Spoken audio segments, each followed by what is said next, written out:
I কি করতেছ? অন্য দেহা তুই ওইগুলো তো বড় জামার লেগে আছে। কি ব্যাপার আব্বা, তোমার বড় জামাইয়ের লেগে সব খানদানি খাওয়ান রাখছো, আর ছোট জামাইয়ের কি বুট আর মুড়ি খাওয়াইবা? আমারও কইতাছিস কেন? আমি তো কিছু জানি না। মারি দিবে। জামার এইসব খায় অভ্যাস নাই। সারাদিন রোজা ছিল, হঠাৎ করে যদি ভালো খাবার খায় আর যদি পেট নষ্ট হয়ে যায় তখন কি? আম্মা তুমি একেবারে ঠিক কইছো, আমগো অভ্যাস নাই। আমরা গরিব মানুষ তো, এলিগে আমগো অভ্যাস নাই। কিন্তু অভ্যাসটা তোমরা তৈরি করতে পারতা না? আব্বা যে এত বড় গলায় সুজনের ইফতারি দাওয়াত দিয়ে নিয়ে আইলো, এখন কি একটু ভালো মন্দ খাওয়াইতে পারতো না?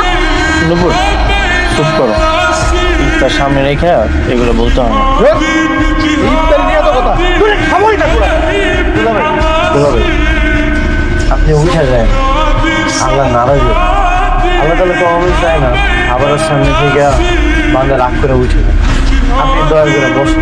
থাক, আর অভিনয় করতে হবে না। বসো বাবাজি, বসো। আপনি কইছিলেন এই জন্য বললাম আম্মা।